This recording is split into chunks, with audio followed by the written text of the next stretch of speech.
Good morning to all of you. And I'd like to welcome you to our grand opening of this newly renovated, beautiful art and music building. And I think you're gonna want you to get inside here. If you haven't been inside yet, you're gonna be impressed, quite impressed here.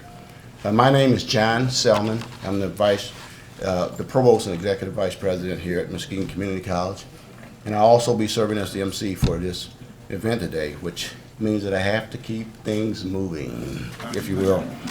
But I quickly want to say to all of you, especially from the community, that we absolutely thank all of you for your continued support to Muskegon Community College in general, and in particular for this project today. We have some speakers to introduce, some ribbons to cut, and some photos to be taken, and so we want to get this ball rolling as quickly as possible. All right, it is my pleasure to introduce the president for Muskegon Community College, who's going to be our first speaker, Dr. Dale Nasberry.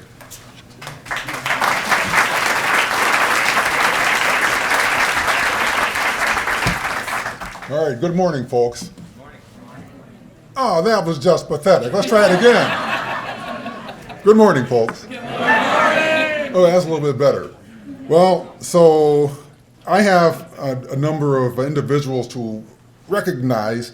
You know, I have a few words, but I know that we have to move on. I have those words to be said about 15 minutes from this point in time.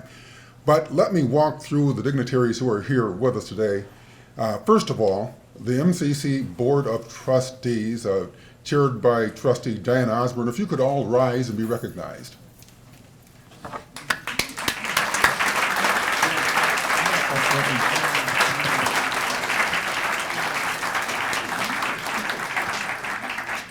Thank you very much. Also, the Muskegon Community College Foundation Board and Alumni Committee, if you could please rise and be recognized.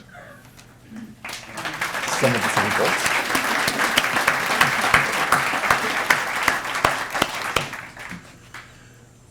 Next, we have any person or organization having donated to this august facility, an institution, to make this happen. If you could all please rise and be recognized. Come on, donors. Very good. Very good. We also have a number of local officials who are here. Vice Mayor Hood and various other members of Muskegon's elected board, Vice Mayor Hood, anyone else, elected officials who I am not seeing out there, we did not recognize. Well, thank you, Vice Mayor Hood.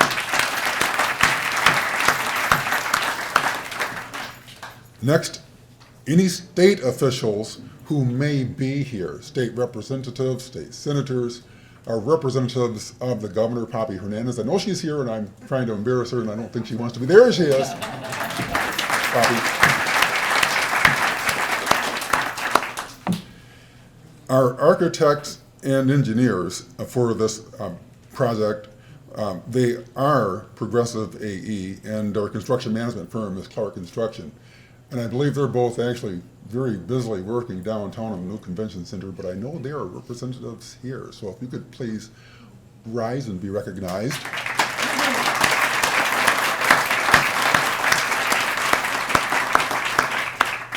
And I will note that this facility replaces a space or spaces that have been with the college for 50 or 40 years, depending on which ones we're measuring. And I actually met my wife, I say this, in our music building across the way, 40-something years ago. She was maybe 5 years old, I don't know. So you know, personally, this is important to me. I'll speak to that and some other folks who are very important to well, myself personally in the college. So with that, before I dig too deeply and take up anyone else's time, I am going to turn the program over to Diana Osborne, our Board of Trustees Chair. Trustee Osborne, if you would please come.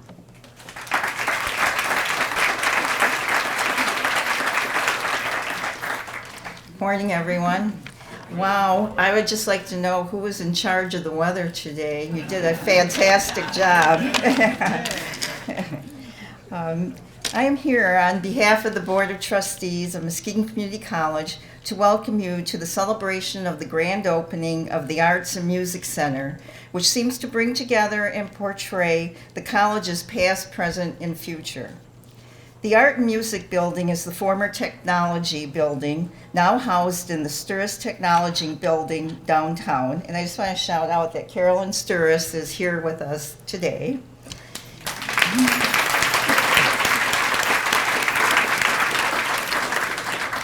For the past half century, the music has been housed in the lower floor of the MCC Frauenthal Fine Arts Center. While art classes have been taught in a converted pole barn off the east entrance parking lot. We have often said the art studio had the same architect as the maintenance building. This year marks the 50th anniversary of the Frauenthal Fine Arts Center. And just a little side note, if you get a chance, pick up the Foundation magazine called Reflections and read all about it. It's great.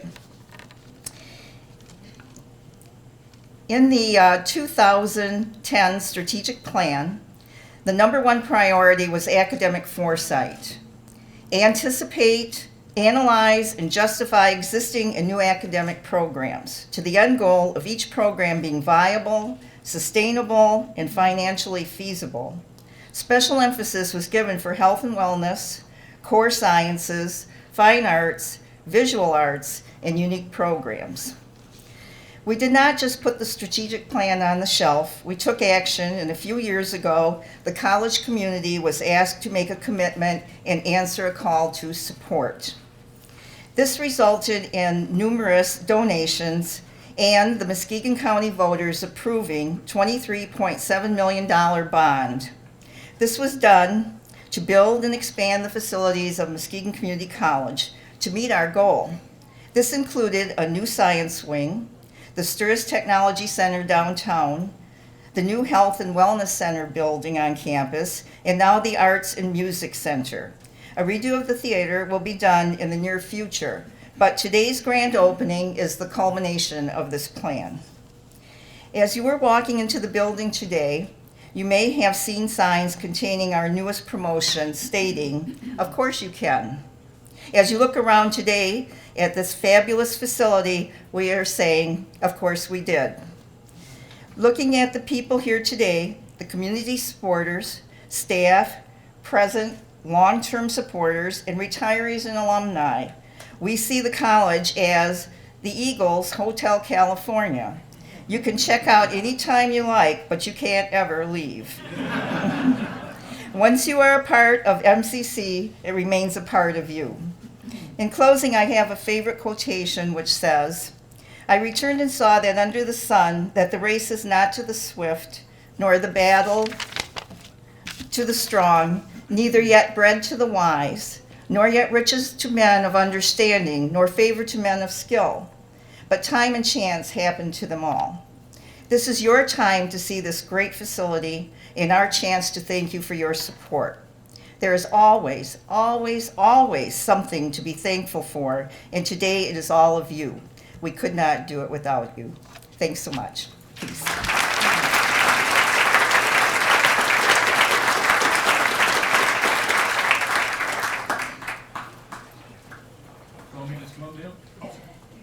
I have an intro, Chad. Please. I have an intro, man. Please. Oh, an intro, look out. Yes, sir. I have an intro for the legendary Tim Franczyk. So Tim probably doesn't want me to do this, but I've known Tim probably since 7th grade, 8th grade, 9th grade, something like that. Yes. This is part of Tim's bio.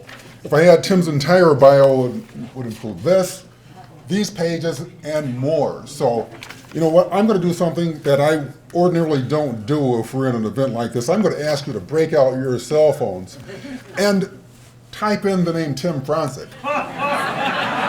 And if you do that, you're going to see a bio that is literally pages long. And let me just mention a couple of organizations and groups that Tim has either led or worked with over the years. So Shmuel Biles says he's one of the busiest drummers in West Michigan and may be seen performing with, directing big bands, giving clinics, and so forth in the region. Now, if you expand that by about 24,000, there I go, about 24,000 miles, you'll actually get a sense of what this man has accomplished. He leads multiple orchestras in the area, jazz orchestras, I should say, including TJO, the Truth and Jazz Orchestra, and the Grand Rapids Jazz Orchestra as well. And he's performed with, for folks who are about my age, or maybe a little bit older, a little bit younger, a lot younger, Woody Herman, Bobby Shue, Bill Watrous, Randy Brecker, Fathead Newman, Wycliffe Jordan, and I don't see John Faddis on this list. Tim, I must have. Yeah, he's a close personal friend. Yes. I probably. I'm sorry. Oh no, man! I pulled out the wrong bio. But seriously, it was because of people like Tim. I think that a lot of us who have moved through the Reeve Puffer High School, Yes. or through the systems here at Muskegon Community College, did what we did. We needed mentors who could move us forward. And of all the people in the world, this is one of them for me. So, Tim Franzik, folks.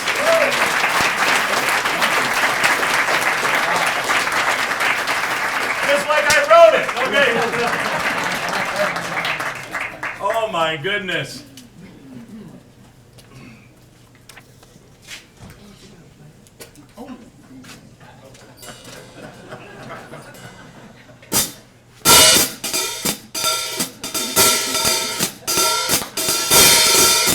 So I was asked to do this little speech today and talk about my time here at MCC.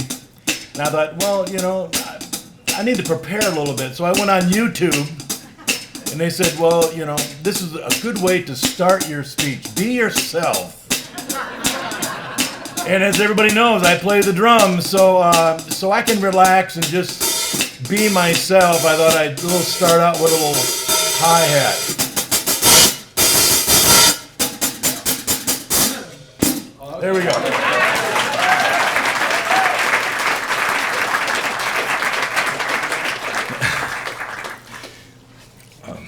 Dr. Nesberry, thank you very much for that introduction. And I was a student here and started in 1970, graduated from Reeve Puffer High School, as Dale said. And it was very, very exciting to come to this school. We had a large faculty at that time. I want to tell you just a little bit about that time period. I came back and taught here. I came back a second time and taught. Just real quick, just to give you a little brief idea of what we have accomplished and what we hope to accomplish with this new building. Harold Loma was the director. He was a brass guy and he directed all the ensembles. He had a new joke every day. He was fantastic to be around. He was a mentor to me. Dr. Helen Brown played harp and she taught theory. She graduated got her doctorate from Michigan State. Dorothy Sheets, fantastic accompanist. And she never made a mistake. Every time I heard her just accompany people, it was just fantastic to have her back you up. Dr. Brian Miner, saxophonist, was here. And we loved the story that he was in the service, he was in the Army, and he got to the position, the rank of major. So he was Major Miner. We love that one. Yes, indeed. And then Bill Monroe, choir. Bill directed other things in the area. He and I worked together after I graduated and worked in the area on Miss Michigan pageant. So there was a big faculty that just really took us under their wings and really helped us a lot.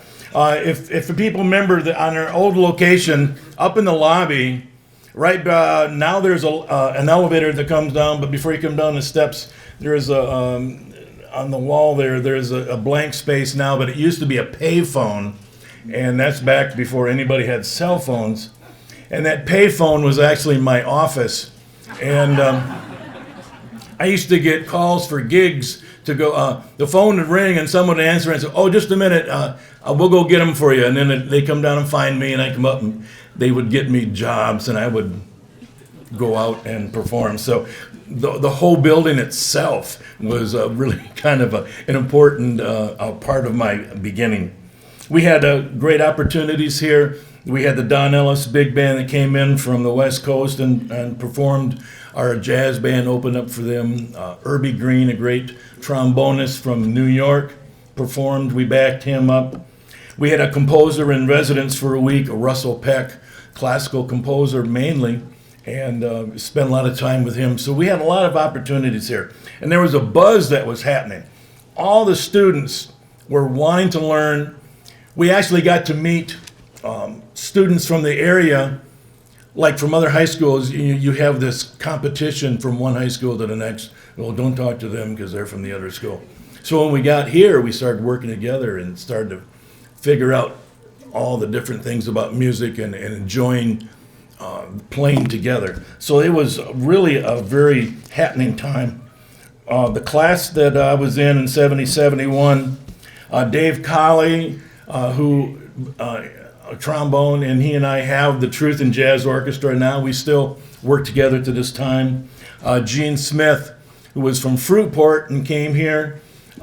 Gene Smith got me on the Woody Herman big band and the jazz band. So that connection that I made here paid off many, many years ago. So or years after. So it was a really, I look back on this time here as a great opportunity. I mentioned Harold Loma and telling some great jokes along the way. He always had a new joke. After I had gotten back off the road around 83 from Woody Herman's band, Harold Loma was going to retire. And he says, well, we need someone to take over at least the jazz band. And so he thought, I might be a good fit for that. So he said, why don't you come on in? I want you to talk to Frank Marzak, and we'll go to his office and, the dean and talk to him, So I thought, okay, very casual. We're going to go in there. And he says to Frank, he says, listen, I've got this young man. He's been on the road, and he knows everything I know because I taught him because, so it'll be okay. And Dean's kind of looking me up and down, and he says, do you have a good joke? So I looked at Harold, and he said, go ahead, man. So I gave him one of my best jokes, probably too dirty to tell here. But I gave him one of my best jokes. It got done. There was silence for a second. I went, ooh. And then Frank, Dean Marzak, turned to me and he said, that was one of the best jokes I've ever heard. And in fact, Harold's never even told that one before. Can you start teaching here next semester? That was my interview.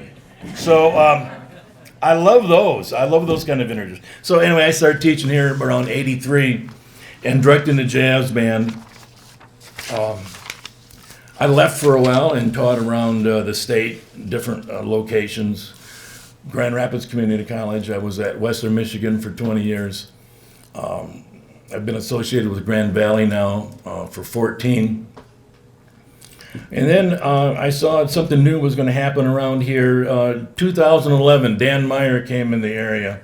And Dan was hired to come down here and put things together. And I said, well, I gave him a call and I said, wow, do you need any help? And I'd love to get involved once again. So he asked me to direct the jazz band. So once again, I got a chance to be involved in this organization. And then I walked in, I said, wow, the same band room. The same percussion instruments from 1970. Whoops. I said, MCC needs an upgrade. Okay, right. Well, it's happened. And you're going to see a fantastic facility. This is really a dream come true for many, many, many of us. And I think this new building, once again, it's going to create a buzz. The students are going to want to come here. They're going to be excited about studying music and learning. And the good vibes that we got sharing with each other and making the contacts that we made, I'm sure will happen here. the place for their passion, their desire to pursue their musical goals once again with this new facility. Thank you for Dale for making it happen. Thank you for Dan for making it happen, and everybody else. Thank all of you, and congratulations to you and to the students who are going to be here. Thank you.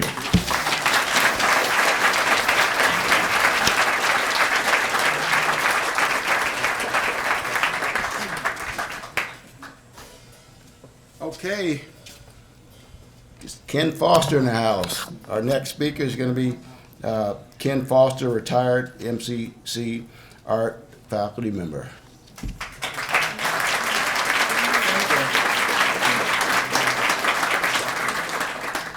Good morning, everyone. Beautiful day. Congratulations, art department and music department, or should I say creeper farts. That's what we used to be called in the creative and performing arts department. We were the creeper farts. Congratulations, you did it. The transformation of the tech wing is amazing. I can remember years ago walking from our building out in the woods to the main campus, and we would walk through this area. It was kind of dark and smelly. It smelled like a foundry. It sure is different now. The transformation of the tech wing is amazing. I cannot believe that it took 43 years for the art department to finally get into a building that not only looks good, but is integrated into the original Alden Dow design for the MCC campus. The exhibition areas are handsome. They are, I think, some of the best exhibit areas in Muskegon. Good planning, everyone. My only regret is that my old colleagues and friends, Lee Calais and John Walson, are not here to witness this event and see this new building. It was 51 years ago, 1968, when we all first moved into the brand new Frauenthal Fine Arts Center. John Walson, who had been at MCC since 1964 in a one-person art department, recruited me and Lee Clay in the spring of 1968 for full-time art positions. Lee had a Master of Fine Arts degree in sculpture from the University of Michigan, and I had a Master of Fine Arts degree in ceramics from Cranbrook. John went to the same schools and had a BFA in painting and an MA in art history. We were young, gung-ho, and ready to build a brand new art program with depth and quality in a grand new building. It was an exciting time, but we soon learned that this new building had some severe limitations for our program. There were little or no storage areas for art, no service, delivery, air access areas, no elevators. There was no special air handling equipment anywhere. Unvented fumes from the kilns and dust from the clay added to the already existing problems, and over the years, it became an intolerable and a difficult situation. Lee and I and John became concerned and began thinking about other alternative, more suitable locations for the art department. We looked at the old fire barn at the corner of Harvey and Marquette. It was the Sons of Norway building for years. We looked at the vacant Grant store on Beltline Plaza off Apple. We even designed a 100 by 100 foot steel building that incorporated everything we needed, but where do you build it? Finally, a plan emerged. A building would be built across from the maintenance building in the woods. It would be similar to the maintenance building in size and construction with a brick facade on each side. I think the plan was approved because the administration thought we'd only been there a few years, it was still temporary. Well, it's been 43 years. Quite a temporary solution. Things moved quickly that year. We met with Bob Lamon, a local prominent architect. We helped him tweak a very typical Landman symmetrical plan that seemed to satisfy all of our needs. Trees were cut, a slab of concrete was poured, the steel structure was erected, the interior walls in the second floor area and the restrooms were finished rather quickly. This was definitely not a pole barn. It was a solid, factory-type, steel-constructed building. Now we had storage areas, good ventilation for the kilns, good access for deliveries and outside raku firings, and flexible studio spaces. It was very functional and industrial, and we loved it. The building, however, had some drawbacks. For one thing, it was aesthetically uninspiring. It was hard for many students to find it. And often, we didn't feel part of the campus because a lot of times we were left off the map of the campus. The lack of upgrades in later years took its toll on the heating and ventilation systems in other areas of the building. The addition in later years of columns in the front entrance that Tim Norris designed and painted, and the sculpture rock garden that was placed in front of the building, however, made the building look a little better. But all of that is history.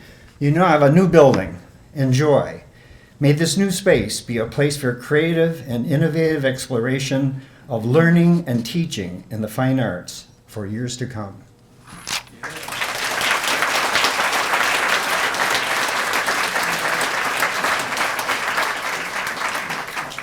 Okay, our next speaker, I had a moment with her for a second. She said, "You're not going to read this bio stuff, are you?" I said, "No." She says, "Introduce me as Muskegon's own Gwyneth Bean."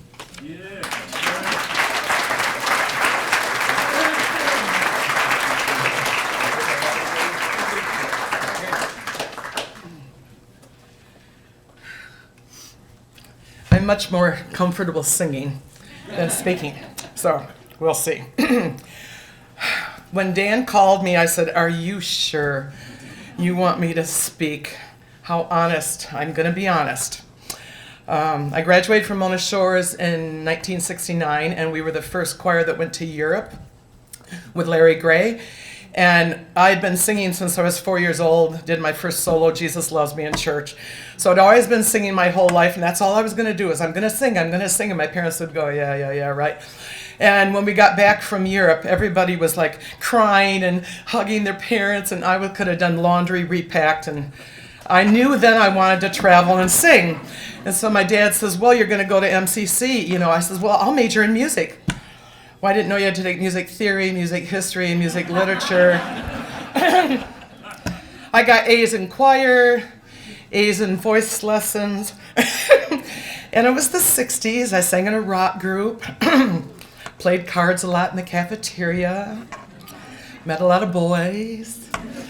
Anyway, so I got kicked out with a 1.2.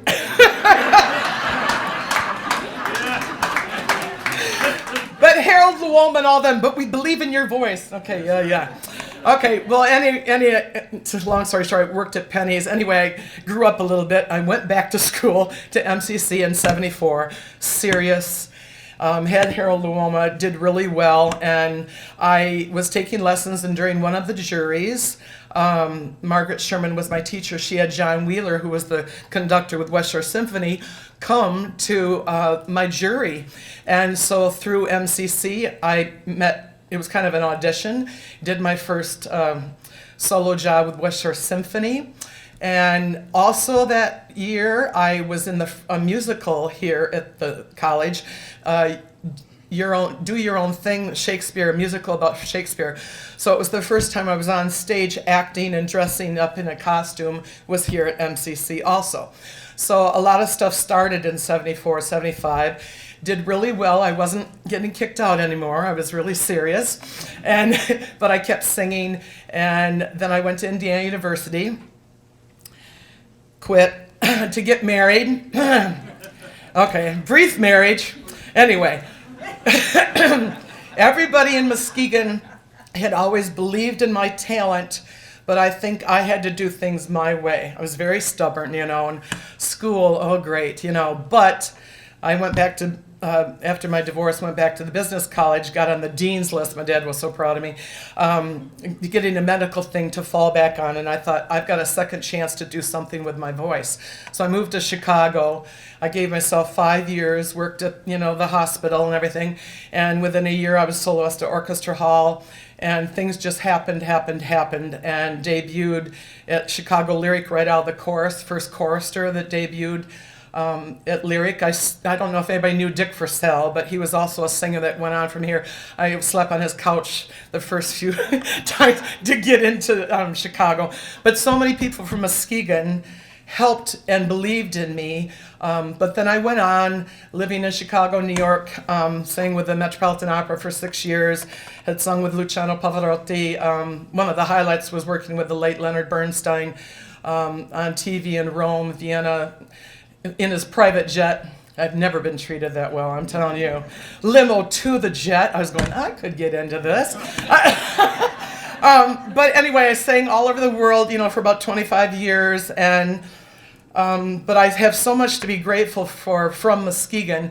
And I came back, I moved back to kind of help take care of my parents, 93 and 95, that had just passed this last year. And I was asked to come out and teach voice at MCC. And I said, "Are you sure you want me? I never graduated or nothing." And they said, "But what I do now on my bio," Tim, that was a great bio. My bio would have taken them so long. I said, "No, we're not saying anything about me." But meeting Tim, I've known Tim all those time too, but all the people here at MCC really are the ones that helped me flourish. I came back with Larry Gray when he was here, and then Tom Clark, and taught voice lessons. So I was very proud of coming from here, even though I didn't get a degree or anything. I learned a lot. It was my first solo on stage. With Bill Monroe in '69, because as much as Larry Gray liked me, I was an alto. All the sopranos got all the solos, you know. So I end up in my career taking care of all the sopranos. The nurses, the mothers, the maids, you know. I was always wearing gray hair wigs anyway. But I've always loved to sing, and that's what I wanted to do. And I truly believe that MCC helped, kind of get me in that way about being the first thing ever on stage here with the theater, meeting John Wheeler, my first solos we were in the collegiates and stuff. So a lot of it started here in Muskegon. And I love the way they always said, "We always believed in your voice," but yeah, okay. Wasn't the best student. But once I did apply myself, then my dad used to say, "I knew you weren't stupid, you just never applied yourself." But anyway, I'm so grateful, and I'm honored and privileged to be here today. I couldn't believe that they wanted me to talk. And Dan, thank you very, very much. And good luck. This is just awesome. I'm really excited about this. And I wish everybody well. I have to be in Kalamazoo by 3, so I'm not going to be able to stay. So thank you very much. I have to give Roy and Britta a hug, though. Gotta give you guys a hug.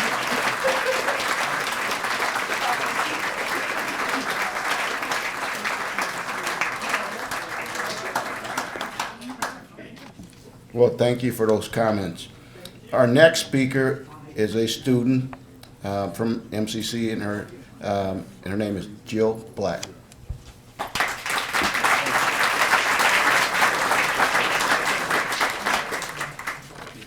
Hi. They were looking for someone to speak from the student body, and I guess you stick to what you're good at. Talking's what I'm good at. So, but in order to tell you what the new facility means to us, I'm going to have to tell you what was wrong with the old facility. But don't misconstrue that to say that I've been disappointed in any way. We have a first-rate faculty here. These are all thriving artists. They have so much knowledge and talent. They're so eager to share it. It's great being in a small facility like this also. Everybody knows everybody, and it's been first-rate all the way. So with that being said, we'll tell you some of the shortcomings of the old building and how they're replaced with the new building. I'm looking at Leanne, so I'll start there. In the ceramics building, you have certain days and certain hours. There's only a little bit of space. There's no space to come in while the other class is working. And if you try to come in on a different time, there's a class on the other side, which among the predicaments that gives you is that if they need to show slides or something, which they frequently do, you have no power to your wheels, you have no lights, and if you're in there trying to speak to each other and stuff, you're interrupting the other class because there's no walls in between. So now we're going to have our own lights, our own electricity. We have space to work. We have, I believe, the way I understand it, proper ventilation for some of the mixing and stuff so that we can keep our fine faculty members around. Some of the other things, one of my favorite things in the new facility is windows. beautiful windows looking out on this courtyard. That's pretty self-explanatory. And also, there's no place in the old building to congregate whatsoever. So much a part of art is being able to discuss your art with other people, their art, bouncing ideas off of each other, and just plain when you get into working on a project and people think, oh, the studio's 3 hours long. Well, trust me, 3 hours ain't enough. And then maybe there's 2 hours before the next class comes. Before you know it, you look up, the next class is there. You gotta pack up and go. You wave at each other in the cars eating lunch because there's no place to see. I can't wait. And you can't buy a cup of coffee there. So the idea that we'd be able to buy a cup of coffee, be sketching, looking out these gorgeous windows, talking to somebody about ideas, that's really exciting. And unless you know what we didn't have, you won't appreciate what we do have. And we have more facilities, more space. If you've ever been in the old room, the old building, and you go into the painting and drawing rooms and stuff, you'll see all these little pieces of tape on the floor. And you might think, why doesn't somebody clean those up? Well, that's because those are there to mark where their still lifes and things like that were set up at, and then they have to move them out of the way for the next class, attempt to put them back in the same class, hope that the tables haven't been moved. All that stuff matters. So we no longer have to do that. We are all going to be in one space now. Before, there was a time, Aaron has an office out back. Then, first thing in the morning, we have printmaking in the Stevenson Center. 15 minutes after the end of that class, and printmaking is a hard class to clean up from. 15 minutes after that, you have to be on the other side of the campus teaching another class. And pray that what you needed isn't back in the office. And now it's all together. And just that simple fact of being in one spot is going to make a difference. And the offices being right there. Like I said, we have first-rate faculty, first-rate. And they try to be available all the time to us. But when you're scattered to the four winds, it's hard to be available. Or if you go to talk to them, their office is inside another room where class is being conducted. Now their offices are right there, accessible, and printmaking. This is my favorite. For the printmaking, we have beautiful new facilities. We're going to have etching available, and with the new facilities comes not only this new opportunity that I would have nowhere else, but there's continuing education classes going to be going on Fridays, which are the use of the, for a very small fee, the use of the facilities on Friday by anybody that has taken like the ceramics class or the printmaking.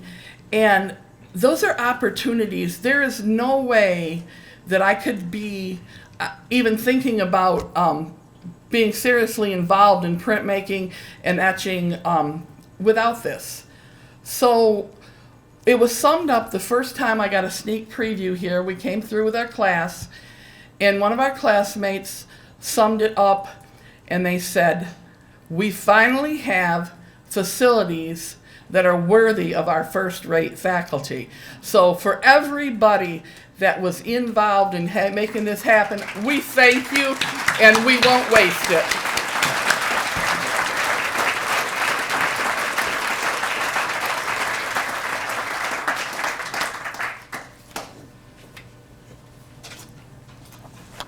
All right, thank you, Jill. And speaking of faculty, Tom Harriman's our next speaker, and he's our Arts and Humanities Chair. Tom.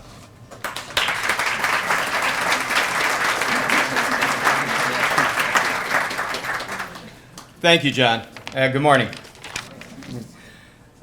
I just got to say, this has been pretty cool because MCC and the Frauenthal Foundation Art Center building in the early 70s, that was really a great place to be, whether you're in music, whether you're in art, whether you're in theater. And we were all there at the same time. That's it, brother. Yeah.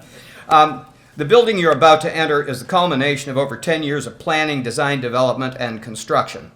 The adaptive reuse of this former applied technology wing into our new art and music building, I think, is very appropriate. The original use of this building was to teach students how to design and create things.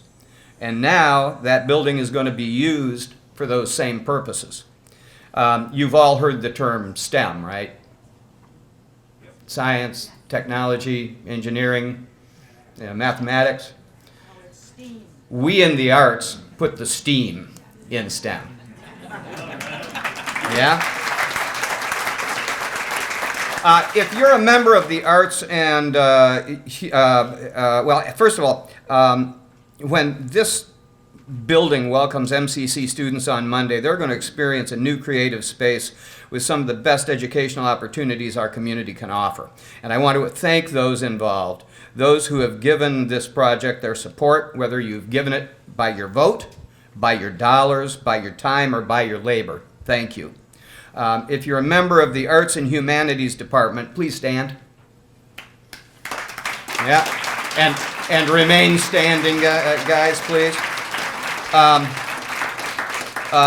Most of these folks have spent years planning this project, over 10 years. John Selman, Kelly Conrad, former VP Teresa Sturris, all have spent countless hours on this project, as have Dr. Nesberry, the Board of Trustees, and the Foundation Board. If you're a member of that, please stand. No, come on. You guys ought to be tired of sitting by this time. So, no, you stay up there. Yeah, you got to stay standing. Stay standing. Yeah, you got to stay up there.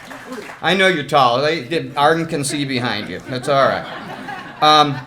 A special thanks to Dan Rinsamasibinga, Dave Sturgeon, Stan Dean, MCC custodial and IT crews, and many of our adjunct instructors who made this move happen. You guys, please stand. Right? Yeah? I hope I haven't left anyone out. Please excuse me, but as you look around, you see it truly does take a community to make something wonderful happen. And we're all about community. You guys can say, yeah? We lost 2 retired art faculty last year.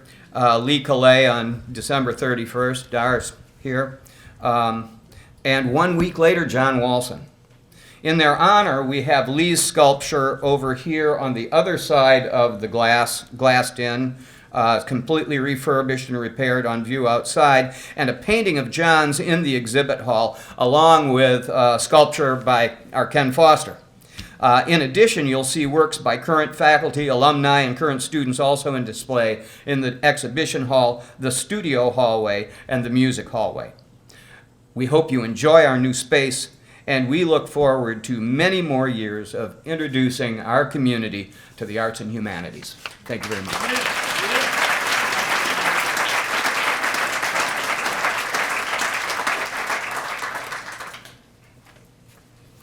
Okay, folks, I guess I'm standing up yet another time. However, we have a cleanup hitter I think you'll enjoy. Some of you may be familiar with the Alexander Zonchik Shoreline Jazz Festival. And Alexander has been generous enough to take some time to check out our space and say a few words. Now again, I have the bio, but I think you ought to be aware of who some of the speakers we've had here today are. Again, break out your phones. I'm not bashful about having you do that because it's really important that you have a good sense of who these folks are. Now, if you follow jazz for decades, you know that Alexander has been on the scene since probably late 70s, early 80s. Performed with everybody, and thinking of it another way, everyone's performed with him. If you look at sort of the top, I mean, I'm a jazz guy, right? So I follow flute players, I follow violinists, right?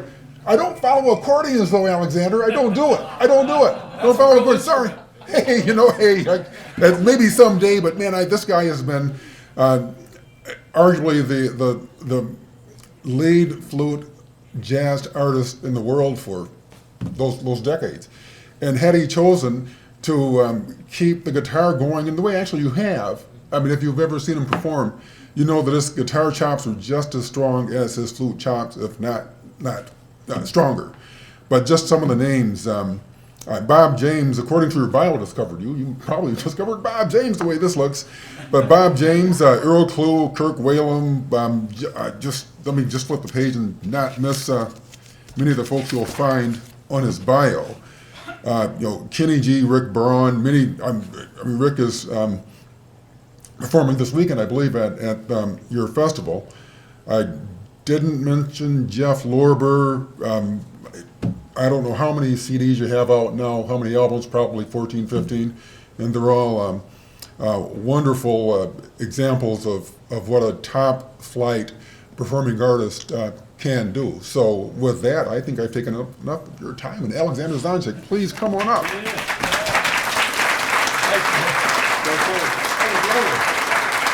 That was lovely. Half of that was true. This is so much fun because when Dale asked me to do this, and thank you so much, Dale, and thank you to the college. They've been supporting the Jazz Festival since year one. I wondered the first year why Dale gave us so much support until he talked me into allowing him to play his trombone on the Kenny G show, of all shows. He got up and played the trombone. But, and you notice I do a lot of TV, so I wore blue. But it was funny listening because I didn't know what to expect today.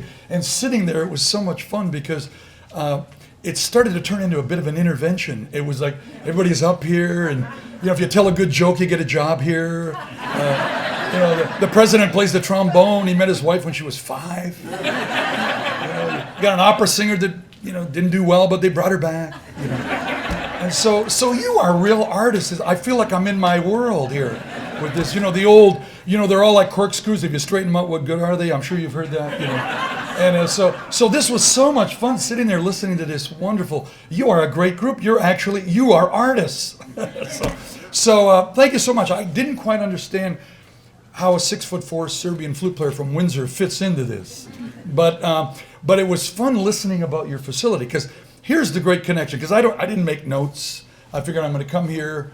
I'm going to either fall asleep before I get up here, or I'm going to really enjoy the presentation and then figure out what I'm going to say. And the connection with what you're doing here is it just so mirrored my career. So I'll just give you a little background because not all the great music stories come out of Juilliards and Curtis's and Oberlins. They really come out of facilities like this. So picture me, I'm playing in Toronto in a pretty cool rock and roll band. I have a fro about this big. I'm 230 pounds now, I weighed about 175, and I thought I was going to make a career playing rock and roll guitar, and I was making a career playing rock and roll guitar. And I came home to visit my mother in Windsor, Ontario, and there I was. I'm about 21 years old at this time, and I'm walking down Elliott Street in downtown Windsor, and a gentleman recognizes me as, "You're the rock and roll guitar guy we've been hearing about." I go, "Yeah, that's me, And then he whips out, not a watch, not a TV, not a stereo, he whips out a flute, and he says, "Would you like to buy a flute?" The true story. And I kind of looking at him, and it wasn't an expensive flute, and he opens it up, and I really liked the way it looked in the case. And I said, "How much do you want for that flute?" He goes, $50. He goes, "I've only got $9. I'll take it." And so, folks, that's how my career started. I mean, quite literally. So there is the rock and roll guy. But here's what followed that speaks so much to what you're doing here. So here's the $9 flute. I find out when I get home that engraved in the flute it says PCI. So the irony of all of this, PCI stood for Patterson Collegiate Institute. It was stolen from the high school I went to. And I couldn't take it back because by this point the school was torn down and there's a grocery store there. So walking into the produce department with a flute and saying, "I think I have your flute," was not going to work. So I did not have any aptitude to playing this instrument. And this is where facilities like this mean so much. I could barely get a sound out of this thing. Quite seriously, folks. Here I am, I'm 21 years old, thinking I'm going to be a famous rock star, wondering how long the hair will last. That's a good question for Dale. But so I totally, so what do I find out? I'm talking to my friends around the city. I'm struggling I'm playing out of the Rubank Elementary flute book, quite literally. I'm just trying, and I have a passion for learning how to play this instrument. Guitar was always self-taught, never really studied, classic garage bands and everything. And all of a sudden now I have this obsession with learning how to play this instrument.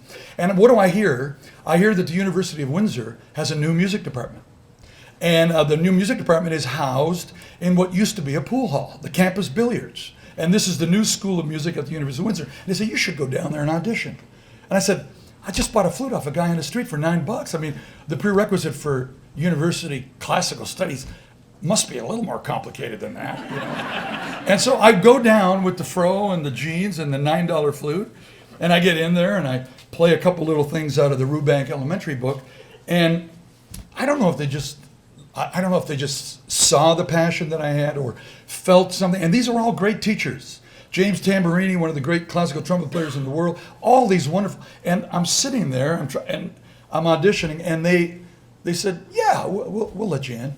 So I get into the university. I mean, here you got to tell a joke to get in. Over there, you buy a $9 flute, they let you in. But that really is how it started. And here it is, with no real natural aptitude, folks. And it was because of that facility, just like what you have here. The teachers were incredible, and the passion was there right from the very, very beginning. And I remember struggling to stay. And by the end of the first semester, folks, I don't remember what I played at Carnegie Hall, and I've played Carnegie Hall, but I remember my first recital at the University of Windsor. It was the Johann Christoph Papouche Sonata in F. And I remember just shaking and playing it, and the accomplishment and what these teachers did for me really does mirror everything that you have going on here. So what happens from there? You know, I graduate. I'm lucky enough to meet Irvin Monroe, the principal flute player of Detroit Symphony. I start to study with Irv. In the late 80s, I'm lucky enough to meet Bob James, and the rest is sort of history. I mean, how do you make a living playing the flute? Come on, folks. I mean, you know, we need dentists and doctors. Who needs a flute player? You know? And by the way, am I a flutist or am I a flautist? Does anybody know this? Because Irv Monroe, the first thing he taught me goes, Alexander, the difference between a flutist and a flautist is $20 an hour. That's exactly what he said. He said that to me. But folks, thank you. So this is so cool. I mean, you know, you guys talk about your history and how bad it was. I mean, I went from a pool hall music room to having a career. And teaching and loving doing it and presenting festivals. Have you all bought your tickets for the Jazz Festival this weekend? Dale knows how to get free tickets. You know. This is a major accomplishment, folks. You never know what you're going to spark. You know, I was not a prodigy. Did not. It's schools like this that do it. And again, I'm not beating up the great schools, but this is just so cool what you're doing here. So congratulations, everybody. Thanks for having the Serbian flute player here, and I'll see you all at the Jazz Festival. Thank you so much.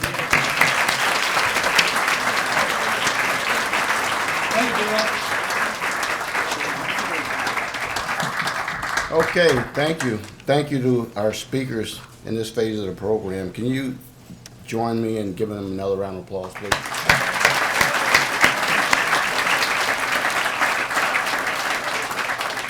I did mention we were going to do some ribbon cutting, right, earlier on in the program, so we're at that point now. And the ribbon cutting crew's not going to let you pass anyway right now. They got you blocked off. Everybody's banking on you. All right. 1, 2, 3, cut. All right.